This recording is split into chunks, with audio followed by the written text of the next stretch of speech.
आप देख रहे हैं गुड न्यूज टुडे। आपके साथ मैं हूं रेखा कड़ाकोटी और वक्त हो गया है गुड लक टुडे का, जहां पर मेरे साथ स्टूडियो में मौजूद हैं पंडित शैलेंद्र पांडे जी। बहुत बहुत स्वागत है पंडित जी आपका इस खास शो में। नमस्कार। तो क्या है पौष मास की महिमा और किस प्रकार से पौष मास में सूर्य देव की उपासना आपको करनी है, और सबसे महत्वपूर्ण बात कि पौष महीना क्या है, सब जानेंगे पंडित जी से। लेकिन पहले बात गुड लक मंत्र की।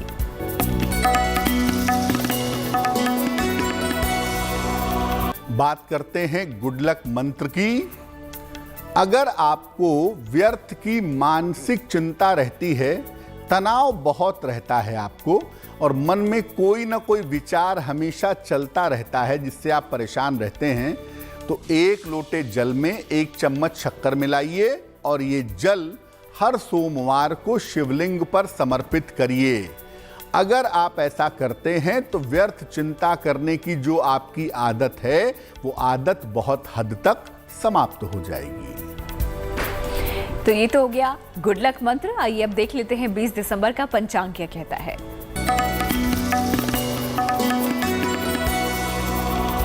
दिनांक 20 दिसंबर 2021, दिन सोमवार, तिथि है पौष कृष्ण पक्ष की प्रतिपदा तिथि, दोपहर के 12:36 तक। नक्षत्र है आर्द्रा नक्षत्र, शाम को 7:46 तक। चंद्रमा मिथुन राशि में संचरण कर रहे हैं। राहु काल का समय सुबह के 7:30 से तकरीबन 9 बजे तक। पूर्व दिशा की तरफ यात्रा करने की मनाही है, लेकिन अगर यात्रा करना जरूरी है, मजबूरी है, तो जरा सी मिश्री खाकर, दर्पण में चेहरा देखकर और भगवान का स्मरण करके यात्रा करेंगे तो मुश्किल से बचे रहेंगे। तो गुड लक मंत्र पंडित जी ने आपको दिया, साथ ही पंचांग भी यहाँ पर आपको बताया ताकि आप अपने दिन की शुरुआत अच्छी कर सकें। फिलहाल बढ़ते हैं आज के विषय की तरफ, जहाँ पर हम बात करने वाले हैं पौष मास की। तो क्या महत्व होता है पौष मास का, सबसे पहले यही जानते हैं पंडित जी से। देखिए, हिंदू पंचांग के 10वें महीने को पौष कहते हैं। आम बोलचाल की भाषा में इसको पूस भी कहते हैं।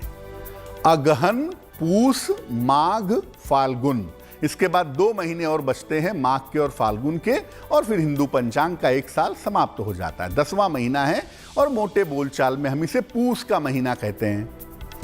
ये जो पौष का महीना होता है ना, इस महीने में हेमंत ऋतु का प्रभाव होता है। बृहस्पति उसके स्वामी हैं हेमंत ऋतु के, और हेमंत ऋतु का जो पार्ट है वो ज्यादा होता है, इसलिए ठंडक काफी ज्यादा होती है, रात लंबी होती है, दिन छोटे होते हैं।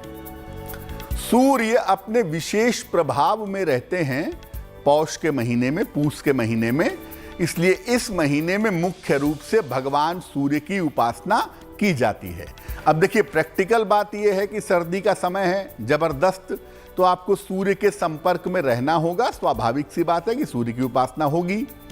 ऐसी मान्यता है कि पौष के महीने में यानी पूस के महीने में जो भगवान सूर्य हैं वो 11,000 रश्मियों के साथ यानी 11,000 किरणों के साथ व्यक्ति को ऊर्जा और स्वास्थ्य प्रदान करते हैं। पौष के महीने में अगर भगवान सूर्य की नियमित पूजा की जाए तो साल भर व्यक्ति स्वस्थ और संपन्न बना रहता है।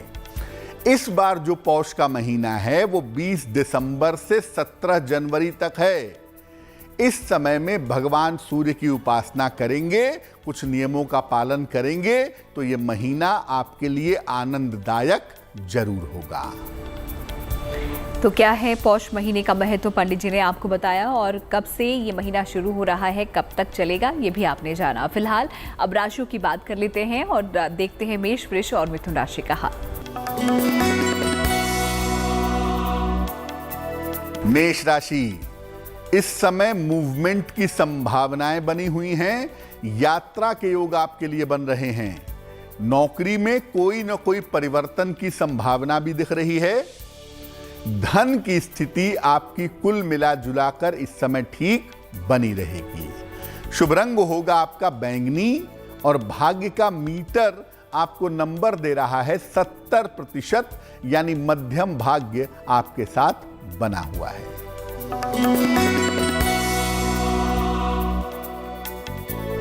वृषभ राशि, धन लाभ के सुंदर योग आपके लिए दिखाई दे रहे हैं। आपके काम की प्रशंसा भी होती दिख रही है और आपकी मानसिक चिंताएं भी कम हो रही हैं।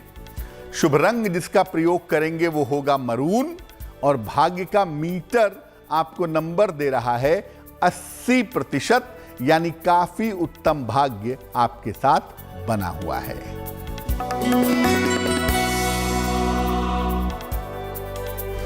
मिथुन राशि, रिश्तों की तमाम समस्याएं आपकी हल होंगी। धन की स्थिति में आपके लिए सुधार होता हुआ दिखाई दे रहा है। स्वास्थ्य आपका कुल मिला जुला कर अच्छा होता जाएगा, ये संभावना बन रही है। शुभ रंग जिसका प्रयोग करेंगे वो होगा नीला और भाग्य का मीटर आपको सबसे ज्यादा नंबर दे रहा है। आपको भाग्य मीटर नंबर दे रहा है 90%। तो मेष, वृष और मिथुन राशि की जातकों का कैसा बीतने वाला है दिन, पंडित जी ने आपको बताया। और अब बात कर लेते हैं हमारे विषय की, जहां पर हम आज आपको बता रहे हैं पौष मास के बारे में। तो किस प्रकार आप पौष मास में सूर्य देव की उपासना कर सकते हैं, आइए अब ये जानते हैं। देखिए, आपको पौष में इसलिए सूर्य देव की उपासना करनी है क्योंकि सर्दी का मामला ज्यादा है ना, सूर्य के संपर्क में रहने से आपको फायदा होगा। इसीलिए वैज्ञानिक रूप से इसको सूर्य की उपासना के साथ जोड़ दिया गया है। क्या करेंगे? पौष के महीने में रोज सुबह स्नान करिए। हम ये नहीं कह रहे कि ठंडे पानी से ही नहाइए, नॉर्मल पानी से भी नहा सकते हैं, गुनगुने पानी से नहाइए और सूर्य भगवान को जल चढ़ाइए। तांबे के एक बर्तन में तांबे के लोटा ले लीजिए, उसमें जल लीजिए, उसमें रोली और लाल फूल डालिए। इसके बाद सूर्य भगवान के मंत्र ओम आदित्याय नमः का जप करिए। पहले आप जल लीजिए, जल में रोली लाल फूल डालकर जल चढ़ाइए। उसके बाद ओम आदित्याय नमः का 108 बार जप करिए। और जितना संभव हो पूष के महीने में यानी पौष के महीने में नमक का सेवन आप कम से कम करें तो आपके लिए बेहतर होगा। तो सूर्य देव की पूजा विधि क्या है पौष महीने की, ये पंडित जी ने आपको बताया। तो इस तरीके से भी आप सूर्य की उपासना कर सकते हैं। अब बात कर लेते हैं राशियों की एक बार फिर से। कर्क, सिंह और कन्या राशि की जातकों का कैसा बीतने वाला है दिन, आइए भी जानते हैं। कर्क राशि, करियर में लापरवाही इस समय मत करिएगा वरना लापरवाही भारी पड़ सकती है। अनावश्यक विवाद न हो, खासतौर से परिवार में, इसका भी ध्यान रखिएगा। बेहतर होगा मुश्किलों को कम करने के लिए भगवान शिव को एक लोटा जल चढ़ा दें। शुभ रंग होगा आपका क्रीम और भाग्य का मीटर आपको नंबर दे रहा है 60%, यानी मेहनत ज्यादा है, भाग्य थोड़ा कमजोर है। सिंह राशि, कोई महत्वपूर्ण काम इस समय आपका बनेगा, बनने की संभावना दिख रही है। स्वास्थ्य में आपके सुधार होगा, लेकिन अपनी वाणी पर, जबान पर नियंत्रण बनाए रखिएगा। शुभ रंग जिसका प्रयोग करेंगे वो होगा नारंगी और भाग्य का मीटर आपको नंबर दे रहा है 70%, यानी मध्यम भाग्य आपके साथ बना हुआ है।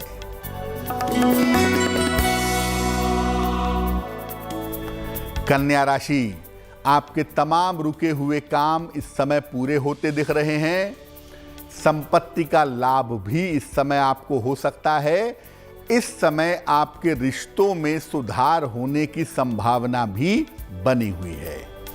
शुभ रंग जिसका प्रयोग करेंगे वो होगा पीला और भाग्य का मीटर आपको नंबर दे रहा है 80%, यानी काफी उत्तम भाग्य आपके साथ बना हुआ है।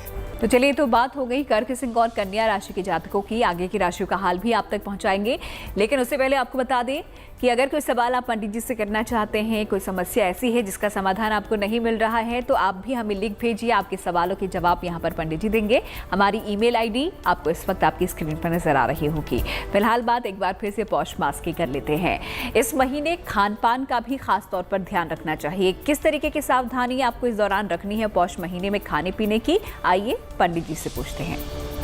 देखिए, पौष के महीने में खाने पीने में आपको ड्राई फ्रूट्स का, मेवे का और स्निग्ध चीज़ों का, ऑयल कंटेंट वाली चीज़ों का थोड़ा प्रयोग करना चाहिए। चीनी खाइए, लेकिन बेहतर होगा कम खाइए। गुड़ ज़्यादा से ज़्यादा खाइए तो आपको बहुत फायदे होंगे। इस महीने में अजवाइन का सेवन, लौंग का सेवन और अदरक का सेवन करना बड़ा लाभकारी होता है।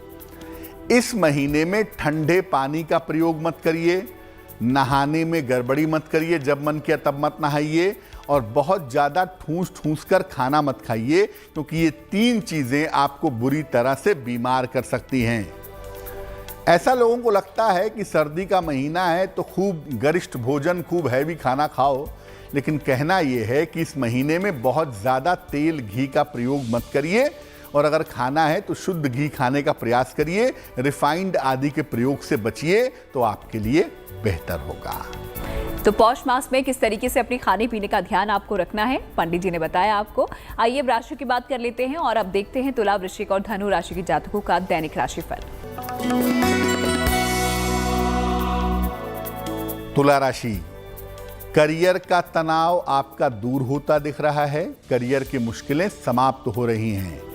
कहीं दूर की यात्रा पर आप जा सकते हैं, ये संभावना भी बन रही है, और इस समय आपके लिए धन लाभ के योग भी बने हुए हैं।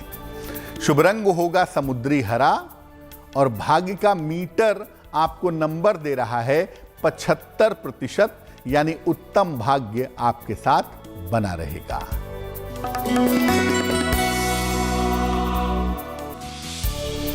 वृश्चिक राशि, चिंताएं थोड़ी सी बढ़ती हुई आपकी दिखाई दे रही हैं।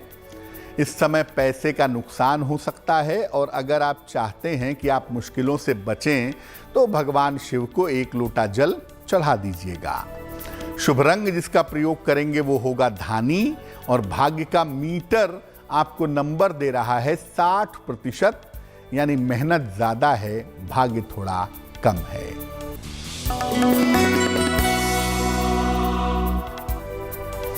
धनु राशि, आंशिक धन का लाभ होता दिख रहा है। कोई बिगड़ा हुआ काम इस समय आपका बन जाएगा। कारोबार में लाभ के योग, लाभ की संभावनाएं दिख रही हैं। शुभ रंग जिसका प्रयोग करेंगे वो होगा गुलाबी, और भाग्य का मीटर आपको नंबर दे रहा है 70%, यानी मध्यम भाग्य आपके लिए बना रहेगा। तो आखिरी 3 राशियों के साथ ही आपको महा उपाय भी देंगे थोड़ी ही देर में, लेकिन उससे पहले बात पौष मास की हम कर रहे हैं, तो उसी में एक और चीज़ यहाँ पर पूछना चाहूँगी पंडित जी से कि सबसे महत्वपूर्ण बात पंडित जी यहाँ पर पौष मास की क्या होती है? देखिए, पौष मास में मध्य रात्रि की जो साधना होती है, रात में 11 बजे से 1 बजे के बीच में अगर आप साधना करें, उपासना करें, मंत्र का जप करें, ध्यान करें, तो उसका फल आपको तुरंत मिलेगा। कारण क्या है? रातें लंबी हैं, गहरी हैं, तो प्रभाव थोड़ा ज्यादा होगा। पौष के महीने में अगर आप गर्म कपड़ों का, कंबल का दान करते हैं, नए अनाज का, सब्जियों का, फल का, नवान्न का दान करते हैं तो बड़ा अच्छा है। और इस महीने में अगर आप लाल और पीले रंग के कपड़े पहनते हैं तो उससे भाग्य में वृद्धि होती है। पौष के महीने में घर में कपूर की खुशबू का प्रयोग अगर आप करेंगे तो इससे आपका स्वास्थ्य भी बहुत अच्छा बना रहेगा। तो चलिए, ये तो कुछ खास बातें थी जो कि आप पौष मास में ध्यान में रखिए और इन चीज़ों को ज़रूर कीजिए। फिलहाल वक्त आपके सवाल का हो गया है, देखते हैं आज का सवाल हमें किसने भेजा है। पंडित जी,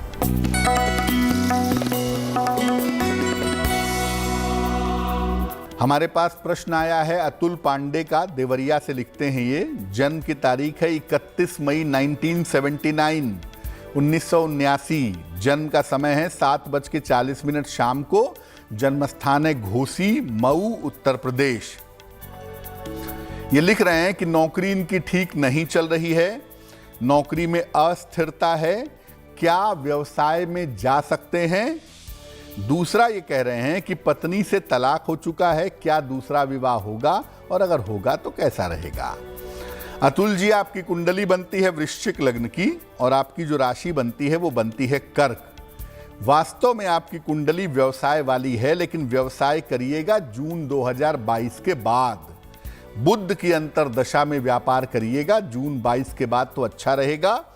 वस्त्र का, सौंदर्य प्रसाधन का, औषधि का, फर्नीचर का व्यवसाय आप कर सकते हैं और उसमें तरक्की भी करेंगे। जहां तक दूसरे विवाह होने का प्रश्न है, आपकी दूसरी शादी 2022 के अंत में होने की संभावना है और दूसरा विवाह आपका सफल होगा, उसमें चिंता की आवश्यकता नहीं है। फिलहाल आप एक मोती बनवा के पहन लें, लगभग 10-12 रत्ती की मोती चांदी की अंगूठी में, दाहिने हाथ की सबसे छोटी उंगली में। शुक्ल पक्ष के सोमवार की रात को मोती पहनिए, आपको लाभ होगा। चलिए, अगर आपके भी कोई सवाल हैं जो कि आप पंडित जी से पूछना चाहते हैं, आप भी हमें लिख भेजिए हमारी ईमेल आईडी पे। आगे बढ़ते हुए आप देख लेते हैं मकर, कुंभ और मीन राशि के जातकों का राशिफल कितना भाग्य उनका साथ दे रहा है। मकर राशि, करियर में इस समय कोई ना कोई परिवर्तन अवश्य होगा। परिवर्तन के समय से गुजर रहे हैं। नए पद का लाभ भी आपको हो सकता है और रुका हुआ धन भी इस समय आपको मिल सकता है। सब कुछ बहुत अच्छा दिख रहा है। शुभ रंग है आपका पीला और भाग्य का मीटर आपको नंबर दे रहा है 65%, यानी जितनी मेहनत करेंगे फायदे उतने ही ज्यादा होंगे। कुंभ राशि, मानसिक तनाव आपका समाप्त होगा। हालांकि काम अभी बढ़ा रहेगा, काम की अधिकता रहेगी। जीवन साथी के साथ अगर तालमेल पर आप ध्यान दें तो आपके लिए बेहतर होगा। शुभ रंग होगा सफेद और भाग्य का मीटर आपको नंबर दे रहा है 75%, यानी उत्तम भाग्य आपके साथ बना हुआ है।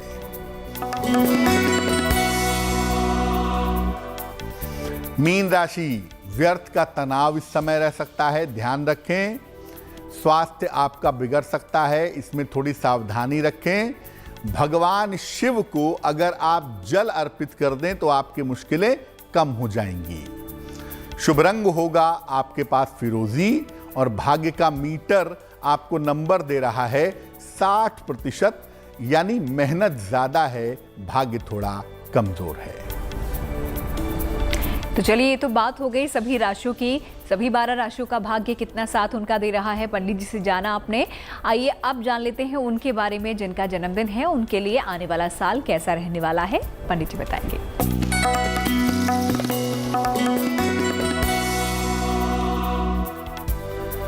जिन लोगों का जन्मदिन 20 दिसंबर को है, उन्हें हम सबकी तरफ से जन्मदिन की हार्दिक शुभकामनाएं। आने वाले साल में आपके धन की स्थिति में सुधार होगा। करियर की समस्याएं और धन की समस्याएं, परिवार की समस्याएं आपकी हल होंगी।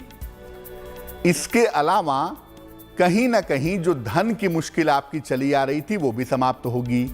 स्थान परिवर्तन और विदेश यात्रा के योग भी आपके लिए बने हुए हैं। इस साल विवाह होने में मुश्किलें दिख रही हैं। संपत्ति खरीदने में भी थोड़ी समस्या दिखाई दे रही है। क्या करना चाहिए? पूरे साल भर भगवान शिव की अगर आप उपासना करें तो आपके लिए बहुत अच्छा रहेगा। और अब वक्त हो गया उस घड़ी का जिसका आपको इंतजार रहता है। देखते हैं आज का महा उपाय और किस तरीके से आप भी इस महा उपाय से लाभ उठा सकते हैं। पंडित जी,